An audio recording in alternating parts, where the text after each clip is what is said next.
உங்கள்கிட்ட ஒரு வேண்டுகோள், நல்ல உற்சாகமாக இருங்க.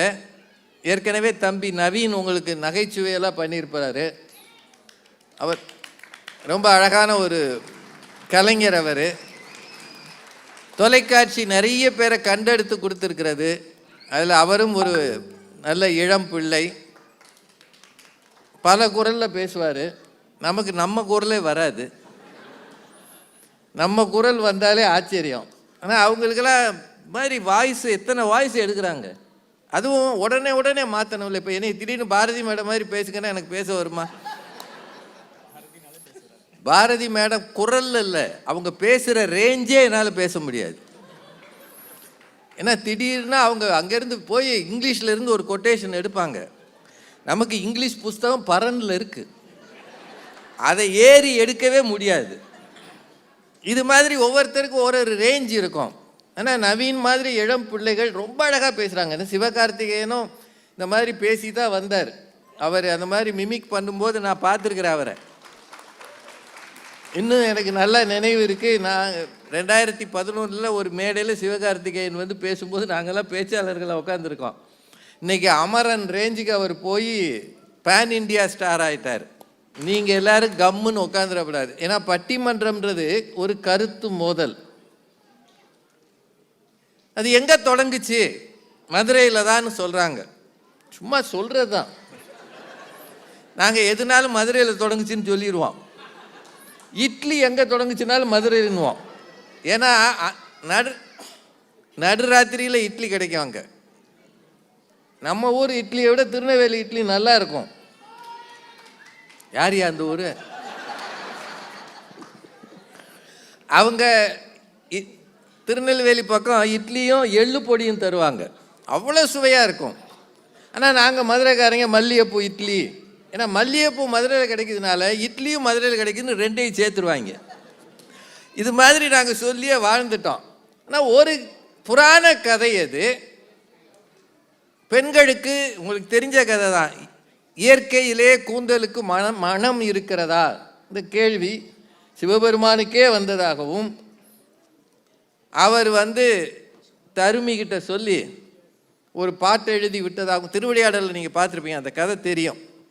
இப்போது வந்தது இறைவன் முக்கண் முதல்வன் என்று தெரிந்த பிறகும் இல்லை, நீர் சொல்வதிலே பொருட்குற்றம் இருக்கிறது, சொல் குற்றம் இருந்தால் நான் தள்ளிவிருப்பேன், பொருளில் குற்றம் இருக்கிறதுன்னு எதிர்த்து நின்று நெற்றிக்கண்ணால் எரிக்கப்பட்டு பொற்றாமரை குளத்திலே வீழ்ந்த பிறகு எழுந்த நக்கீரர் என்னும் தமிழ்ச்சங்க தலைமை புலவர் பேரால் பட்டிமன்ற குழுவை இவர்கள் தொடங்கி இருக்கிறார்கள். அவர்களுக்கும் வாழ்த்துகள்.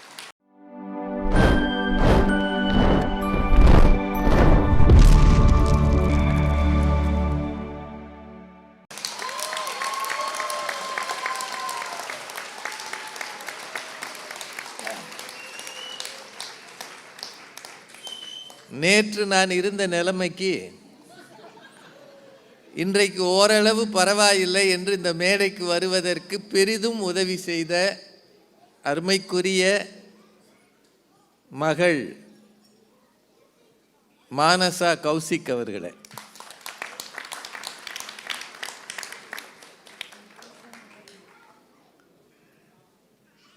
பெருந்திரளாக மதியம் நேரத்திலிருந்து இங்கே வருகை தந்து இந்த பொங்கல் நிகழ்ச்சியை கண்டு கழித்து பங்கேற்று உற்சாகத்தோடு இருக்கின்ற தமிழ் பெருமக்களே, பெரியோர்களே, தாய்மார்களே, சிறப்பு விருந்தினர்களே, இந்த நிகழ்ச்சி நடப்பதற்கு பல வகையாக பொருளுதவி செய்த டைட்டில் ஸ்பான்சர்ஸ், மெட்ராஸ் கஃபேலேருந்து, இன்டகிரேட்டட் நிறுவனத்திலிருந்து, இன்னொரு நிறுவனம் என்ன, முரளி கன்ஸ்ட்ரக்ஷன்ஸ், ஜைத்தூன் போன்ற பல்வேறு வணிக அமைப்புகளை சார்ந்த பெரியோர்களே, முன் வரிசையில் இருக்கின்ற சிறப்பு விருந்தினர்களே, ஏறக்குறைய ஒரு சினிமா நிகழ்ச்சி அளவு இதை வீடியோ எடுக்கின்ற ஊடகத்துறை சார்ந்த அன்பர்களே, உங்கள் அத்தனை பேருக்கும் என்னுடைய அன்பான வணக்கத்தையும் பொங்கல் புத்தாண்டு வாழ்த்துக்களையும் ரொம்ப பணிவோடு தெரிவித்துக் கொள்கிறேன்.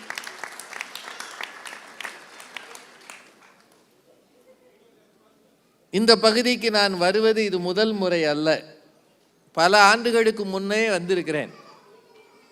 சான் பிரான்சிஸ்கோ அப்படின்னா கோல்டன் கேட்டா, அப்புறம் சிலிக்கன் வேலி அந்த நாங்கள் வேலி தான் எங்களுக்கு தெரியும். என்னைய திருத்துறதுக்குன்னே ஒரு அம்மா உலகத்தில் பிறந்திருக்காங்கன்னா அது இந்த பாரதி மேடம் தான். முன்னாடியெல்லாம் எதிரணியில் உட்காந்து திருத்துவாங்க, இப்போ பக்கத்துலேயே உட்காந்து திருத்துறாங்க. ஏன்னா அவங்க படித்த ஆங்கிலத்தை நான் படிச்சிருந்தேன்னா நான் வேறு ஊருக்கு வேலைக்கு போயிருப்பேன். நான் ஏதோ ஒரு டப்பா பள்ளிக்கூடத்தில் படித்து தப்பாக பட்டிமன்றத்தில் சேர்ந்துட்டேன். நேரம் இவங்க எதிரணியில் வாச்சாங்க. அவங்க முழுக்க கான்வென்ட் பிரெட் அந்த அது மாதிரி முழுக்க நல்ல ஆங்கிலம் பேசுகிறாங்க, நான் முழுக்க தப்பான ஆங்கிலம் பேசுகிறேன். அப்படி ஒரு அமைப்பு எங்களுக்கு. சிலிக்கன் வேலி. இங்கே மொழி உச்சரிப்புன்றது நமக்கு கஷ்டம். ஏன்னா நீங்கள் பேசுகிறது அமெரிக்கன் இங்கிலீஷ், நாங்கள் படித்தது பிரிட்டன்காரன் கொடுத்த இந்தியன் இங்கிலீஷ். அதுவும் நான் பேசுகிறது இந்தியன் இங்கிலீஷ்லேயே கடைசியான மதுரை இங்கிலீஷ். அதை இங்கிலீஷ் நாங்கள் அப்படி பேசுறதுனால தான் வெள்ளைக்காரன் சீக்கிரமே கிளம்பி போனான். போராடி விரட்டினதை விட பேசி விரட்டினது அதிகம். அந்த மாதிரி ஒரு சூழலில் நாங்கள் இருக்கிறோம். இது ஒரு வித்தியாசமான அனுபவம். இங்கே வருவது ஏறக்குறைய அமெரிக்க பொருளாதாரத்தின் பெரும் பகுதியை தருகிற ஒரு மாநிலம் என்றால் அது கலிஃபோர்னியா தான். அமெரிக்க பொருளாதாரத்தில் ஏறக்குறைய 7 ட்ரில்லியன் டாலர்னு சொல்கிறாங்க. 7.2 ஏதோ பார்த்தேன் நான், கலிஃபோர்னியா மாநிலம். ஆனால் இந்தியாவுடைய மொத்த வருமானமே 7 தான் சொல்கிறாங்க. 7.7 பார்த்தேன். இப்போ ஒரு நாட்டினுடைய வருமானத்தை ஒரு மாநிலம் தருகிறது என்றால், 50 மாநிலத்தில் ஒன்றான இது தருகிறது என்றால், உண்மையிலேயே இங்கு வசிப்பது என்பது ஆச்சரியமான விஷயம், பெருமைக்குரிய விஷயம். அந்த ஊரில் தமிழ் பேசுறது கடவுள் எங்களுக்கு கொடுத்த வாய்ப்பு.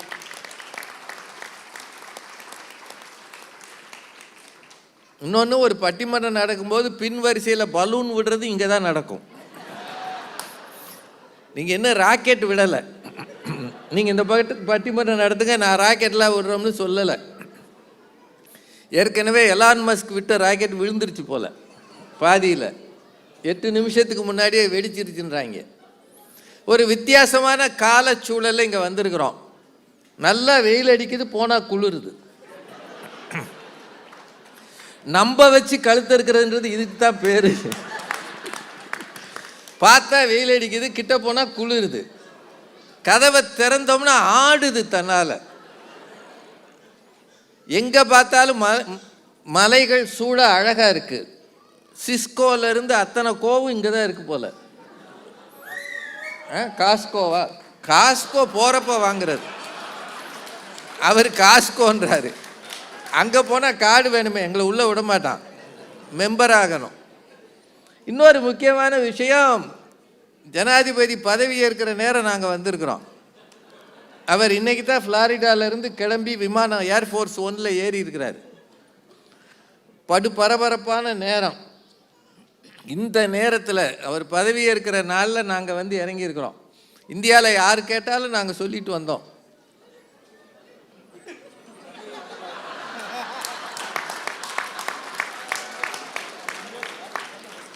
கேட்டாங்க அவங்க, அங்கே பூரா பத்தி எரியுதே, அவ்வளவு பெரிய நாடு அணைக்க முடியாமல் இருக்க, நம்ம ஊர்லையாவது எரிஞ்ச பிறகு வருவாங்களே, அந்த ஊரில் அந்த டிபார்ட்மெண்ட்டே இல்லையா? இருக்கு, அதுக்கான ஒதுக்கீடு கம்மியா. இப்போ நீங்கள் எதுக்கு அங்கே போகிறீங்க? அதுக்கு தான் கூப்பிட்ருக்காங்க. ஏங்க, நம்ம பிரதமரே கூப்பிடலையே, அது பரவாயில்ல, அவர் பின்னாடி பார்த்துக்குவார். அவங்களாம் ஃப்ரெண்ட்ஸ் தானே, நாங்கள் இப்போ போயிட்டு வந்துடுறோம்னு சொல்லி நம்ப வச்சு வந்திருக்கோம். நீங்கள் மட்டும் மாற்றி கீத்தி சொல்லிடாதீங்க. ஒரு வித்தியாசமான சூழலில் ஒரு பட்டிமன்றம் நடத்த வந்திருக்கிறோம். இங்கே வந்து பேசுவது எப்போதுமே எனக்கு சந்தோஷமானது. ஏன்னா ஒரு செய்தியை சொல்லும் முன்னால் தெரிந்து கொண்டு அதற்கு ரியாக்ட் பண்ணுகிற மக்கள் மிக அதிகம் இருக்கிற ஒரு அவையாக இந்த அவையை நான் பார்க்கிறேன்.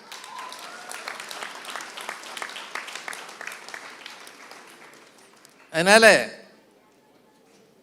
உங்கள்கிட்ட ஒரு வேண்டுகோள், நல்ல உற்சாகமாக இருங்க. ஏற்கனவே தம்பி நவீன் உங்களுக்கு நகைச்சுவையெல்லாம் பண்ணியிருப்பாரு. அவர் ரொம்ப அழகான ஒரு கலைஞர். அவர் தொலைக்காட்சி நிறைய பேரை கண்டெடுத்து கொடுத்துருக்கிறது. அதில் அவரும் ஒரு நல்ல இளம் பிள்ளை. பல குரலில் பேசுவார். நமக்கு நம்ம குரலே வராது.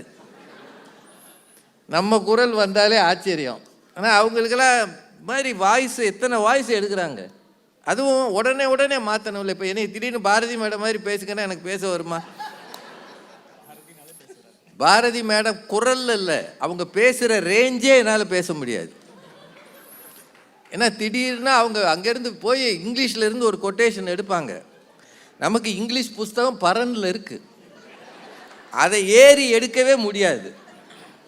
இது மாதிரி ஒவ்வொருத்தருக்கும் ஒரு ரேஞ்ச் இருக்கும். ஆனால் நவீன் மாதிரி இளம் பிள்ளைகள் ரொம்ப அழகாக பேசுகிறாங்க. சிவகார்த்திகேயனும் இந்த மாதிரி பேசி தான் வந்தார். அவர் அந்த மாதிரி மிமிக் பண்ணும்போது நான் பார்த்துருக்குறேன் அவரை. இன்னும் எனக்கு நல்ல நினைவு இருக்குது. நான் 2011 ஒரு மேடையில் சிவகார்த்திகேயன் வந்து பேசும்போது நாங்கள்லாம் பேச்சாளர்களை உட்காந்துருக்கோம். இன்றைக்கி அமரன் ரேஞ்சுக்கு அவர் போய் பேன் இண்டியா ஸ்டார் ஆகிட்டார். அது விஜய் டிவி கொடுத்த சில நல்ல வாய்ப்புகளில் இளம் கலைஞர்களை மேலே கொண்டு வருகிற ஒரு வாய்ப்பு. அந்த மாதிரி தம்பி நவீனும் நல்லா வரணும்னு எல்லார் சார்பாக வாழ்த்துக்கிறோம். அவருக்கு இன்னொரு நன்றி சொல்லணும். நேற்று நாங்கள் மீட் அண்ட் கிரீட்டுக்கு வந்திருக்கணும். சில உடல்நல குறைவு, 15 மணி நேர பயணம் துபாயிலிருந்து. மதுரையிலிருந்து எனக்கு ஏறக்குறைய 30 மணி நேர பயணம். மதுரையிலேருந்து சென்னை வந்து காத்திருந்து, சென்னையிலேருந்து துபாய் வந்து காத்திருந்து, எஸ்எஃப்ஓவில் இறங்கி காத்திருந்து. ஏன்னா அங்கே இறங்கி கார் ஏறுற அளவு எனக்கு தெம்பு இல்லை. இத்தனையும் தாண்டி வந்தது நீண்ட பயணம். அதனால் நிறைய பேரை நாங்கள் சந்திக்க வர சொல்லிட்டு வரல. அதுக்காக நீங்கள் எல்லோரும் தயவுசெய்து மன்னிக்கணும்னு ரொம்ப தாழ்மையாக கேட்டுக்கிறேன். அந்த நேரம் நான் வராத இடத்துல, நானும் மேடமும் வராத இடத்துல அந்த மக்களை மகிழ்வித்தது அந்த தம்பி தான். அவருக்கு அதுக்காக நன்றி.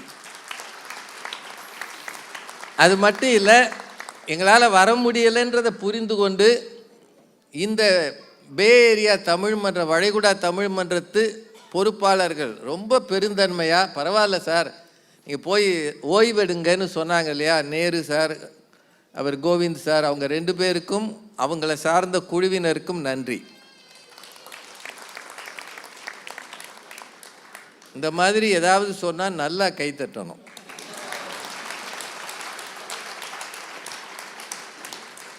நீங்கள் எல்லாரும் கம்முன்னு உட்காந்துடக்கூடாது. ஏன்னா பட்டிமன்றம்ன்றது ஒரு கருத்து மோதல்.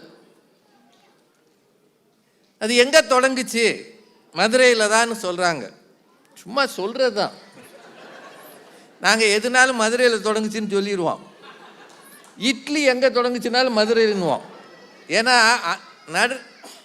நடுராத்திரியில் இட்லி கிடைக்கும் அங்கே. நம்ம ஊர் இட்லியை விட திருநெல்வேலி இட்லி நல்லா இருக்கும். யார் அந்த ஊர்? அவங்க திருநெல்வேலி பக்கம் இட்லியும் எள்ளு பொடியும் தருவாங்க. அவ்வளோ சுவையாக இருக்கும். ஆனால் நாங்கள் மதுரைக்காரங்க மல்லிகைப்பூ இட்லி, ஏன்னா மல்லிகைப்பூ மதுரையில் கிடைக்கிறதுனால இட்லியும் மதுரையில் கிடைக்குதுன்னு 2ஐயும் சேர்த்துருவாங்க. இது மாதிரி நாங்கள் சொல்லியே வாழ்ந்துட்டோம். ஆனால் ஒரு புராண கதை அது. பெண்களுக்கு உங்களுக்கு தெரிஞ்ச கதை தான். இயற்கையிலே கூந்தலுக்கு மனம் இருக்கிறதா? இந்த கேள்வி சிவபெருமானுக்கே வந்ததாகவும், அவர் தருமிகிட்ட சொல்லி ஒரு பாட்டு எழுதி விட்டதாகவும் திருவிளையாடலில் நீங்கள் பார்த்துருப்பீங்க. அந்த கதை தெரியும்.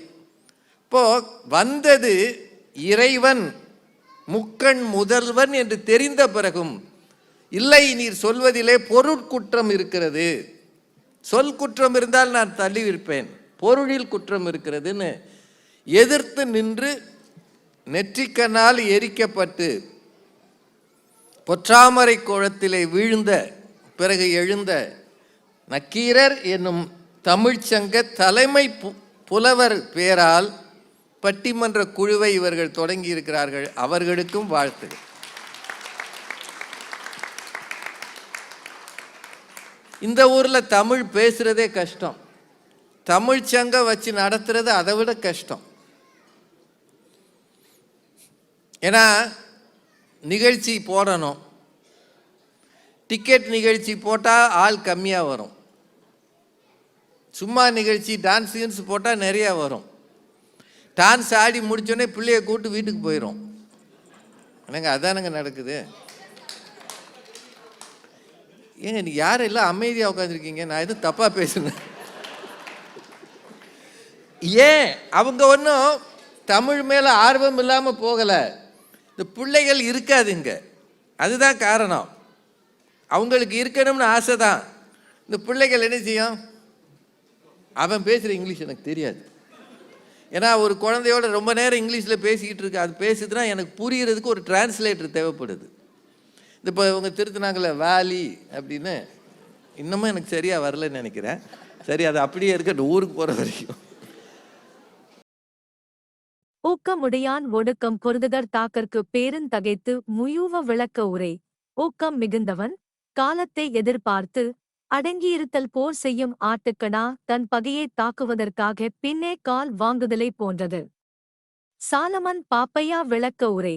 ஏற்ற காலம் பார்த்து ஆற்றல் மிக்கவன் காத்திருப்பது சண்டையிடும் ஆட்டுக்கணா தன் பகை மீது பாய்வதற்காக பின்வாங்குவது போன்றதாகும். கலைஞர் விளக்க உரை.